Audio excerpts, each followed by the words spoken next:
Alrighty, we're ready for the next step here. We cut the flange off in the bandsaw, and as you can see, we've got some butt weld clamps.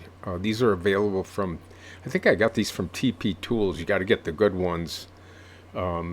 Eastwood, I believe, sells the good ones, and avoid the Harbor Freight ones, the Chinese ones.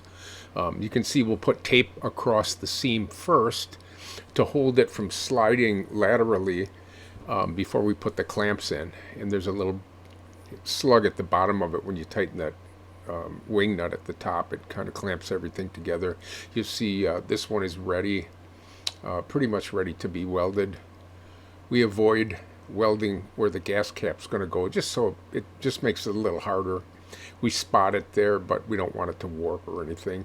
In this picture, if you look at the tail end of the tank, you can see where we clamp it with a small vice grips. And this, as you get toward the end of the tank and you're welding it, the heat will separate that crack there, so you want to leave those on as long as possible. A good spot weld right there will also help you out. A lot of prep work that goes into making the cap. I bought a machine. Here, this one's all welded up. You can see the weld across the top of it. The next step would be to planish that. I don't see that where this has been planished yet. I see the weld standing up on here. But back to what I was saying, we have to make this cap well in here. And this was all measured up and taken into CAD, and we made a 3D drawing out of it, and I actually made a tool path out of this. You'll see in the next photograph where I've got the measurements up there on it, including the depth of it. And sorry if this is a little bit grainy. Everything's pretty important here. I bought a small knee mill. Now, knee mills don't typically have a Z that you can operate up and down. This was actually a hand mill I bought from Harbor Freight, and to tell you the truth, it worked out really well. This is right after we uncrated it, and you'll see the hand wheel in the front top is where I motorized it, and I motorized off the end of the Y axis and off the Z axis, and I still have the hand crank so I can crank the knee up and down on it. This is after I built all the parts for it. Why did I go down a rabbit hole? I put stepper motors on it, and these are all toothed belts. The one on top there, the motor's bolted on. It's facing backward. It's facing away from us. And the motor on the bottom is facing toward us. Those are all sprocketed with belt tension. You can see the slots where I mount the motor so I can tension the belt on it. Next shot is the mill actually performing the rough cut on this. So I go in and I cut it down in layers. I can't remember what the increments were, but this is got a good start on that. You can see where it's cutting around. And I have another tool path where it goes around and it makes all the screw holes in there, and then I just tap them out by hand.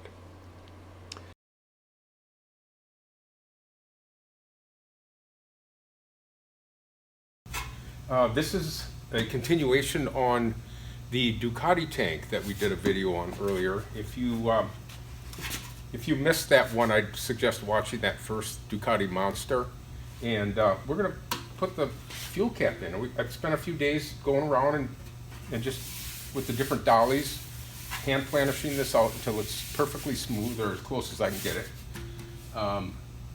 This is the cap that we put in these, and it's a little different than a lot of ways a lot of people put them in. But I kind of came up with this idea.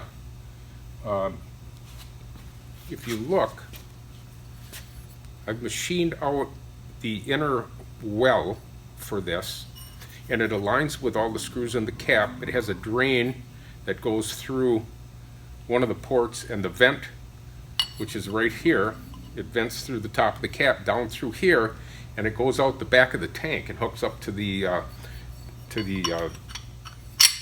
the whole fuel delivery system. And what I did here was I took a aluminum ring, actually aluminum pipe, and I cut it to fit this.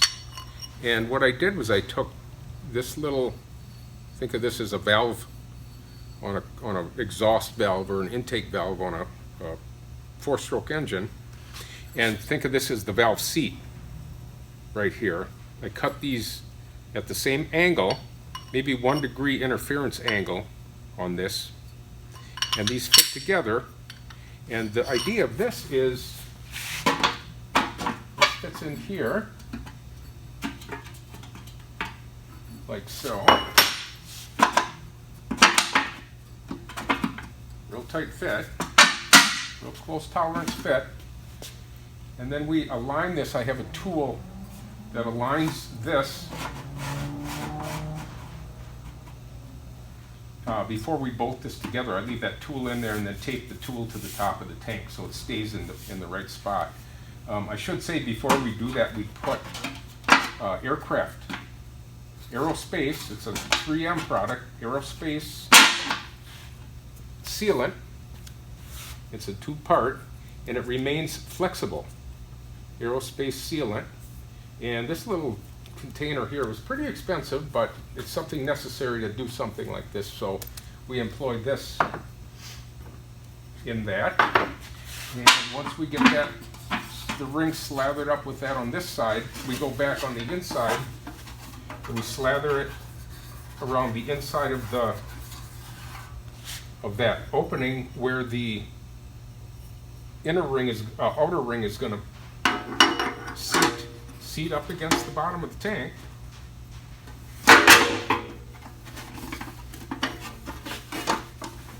Like so. And then we have 8 5mm bolts that bolt these together, and as we tighten it up, it forms a bend. It rolls a bend around the opening where these two join, and it traps the aluminum in between them like a gasket, basically. And whatever, wherever it isn't touching or isn't making good contact or whatever, the sealant kind of makes up for that. So this is the way we've been doing them for years, and it really works out well. You don't weld the top of the gas tank to this ring. You could, but you'll get a lot of warpage, and you have to do a lot of post-processing on it. So this is how I do it. And of course, these are the fittings. These are the fittings that go to the back of the tank for the vent and the drain lines. So that is how we do that. And I promised you I'd show you the bottom one here.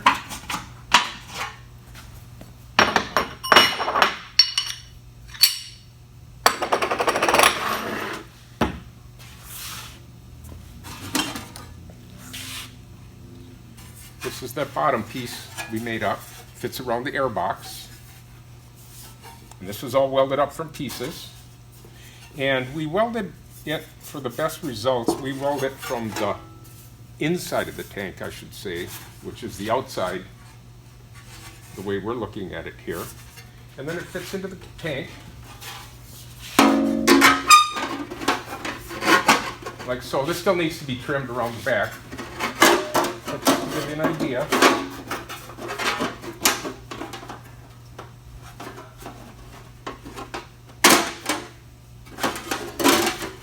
Yes, they are that hard to fit together.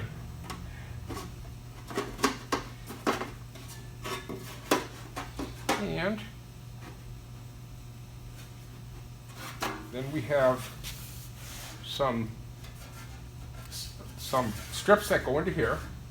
This is going to lay down. These are sticking up to hold it into place while it's in, before it's welded here. And then we have what I call the front. I call it a butterfly or a nose piece. And I'm going to show you that real quick. This is sort of a mock-up I made with the 3D printer just to give you an idea of how we do this. And this piece fits in here like this, similar to this. Just I'll match this one side up here so you get an idea of how this fits in here. Of course, it has to go down further. And you'll see this part of it. It's welded to here. After this aluminum piece is trimmed and everything fits in there real well. And here's our two little gapper spots here that fit into here once this is all shaped and everything is, this needs to be trimmed yet. Everything needs a little tightening up on this. And I'm going to show you something else. This is kind of neat. This will be the first time we try this. The reason I made this little mock-up like this and fit it to the tank and printed it with the 3D printer is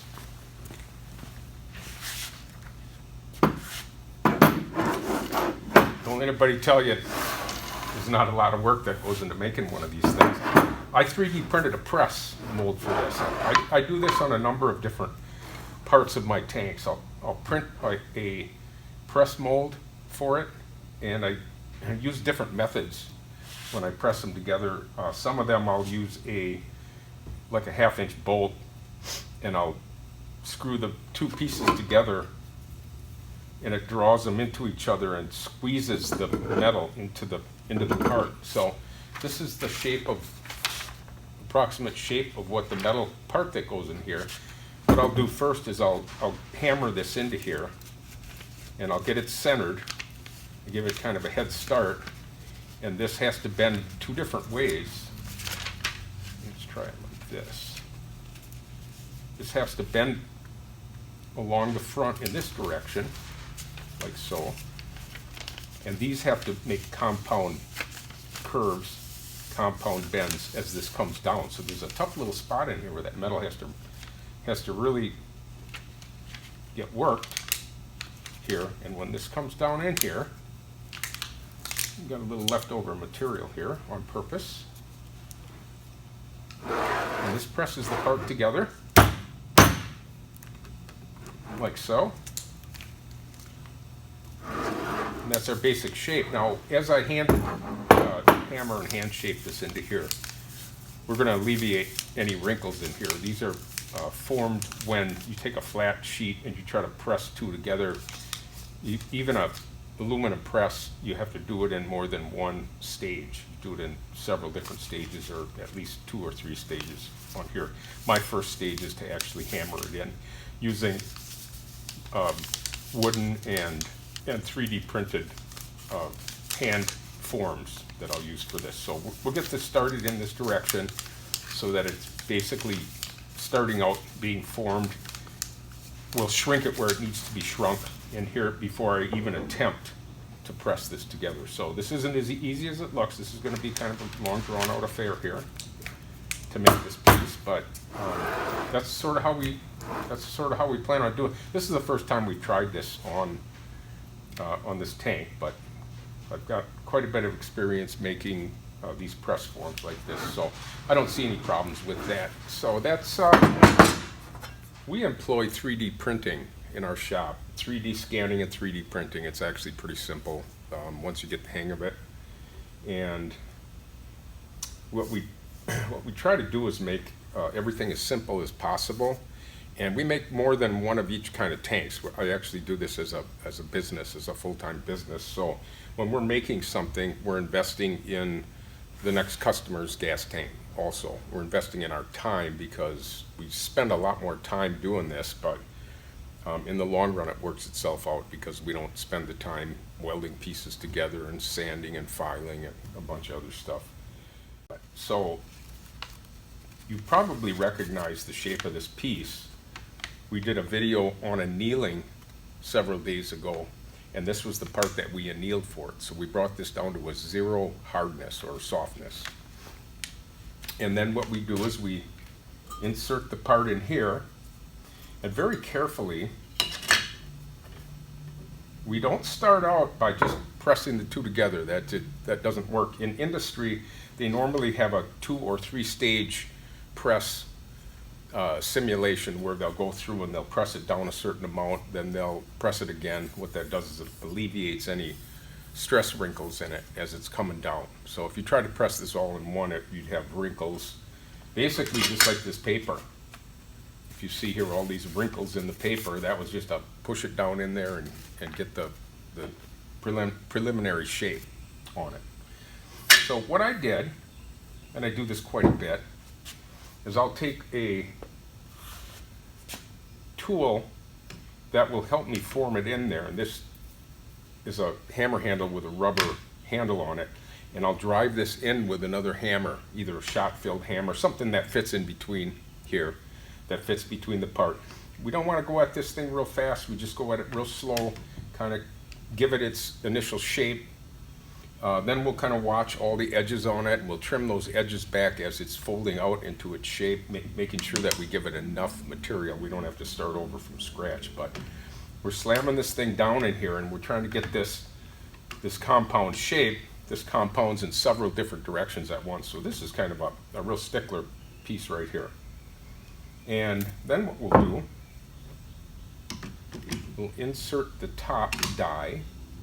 And I've got a number of things I'll use. I'll use a large shot-filled impact hammer on this to kind of get it going in the direction. And we just, a little at a time, we look at it, we make sure that we're not stressing the aluminum any spots where we get wrinkles in it. If that happens, I've got a small leather mallet, and I'll just keep chasing those wrinkles out of there. And what we're basically doing is shrinking the metal, like you do when you're doing like some of the other metalsmiths will do when they're making a fender or a gas tank or something, where they bend the metal and then they beat it down and condense it in some spots. So that's basically all we're doing right here, condensing the metal and making it a little thicker in some spots while it's stretching in others. We just keep going at it little by little like that until we finally get to the shape that we want. And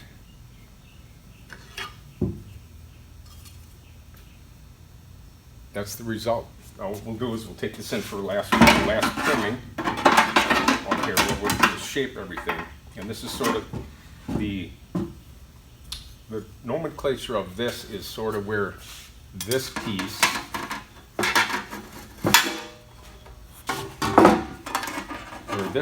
the bottom meets the top.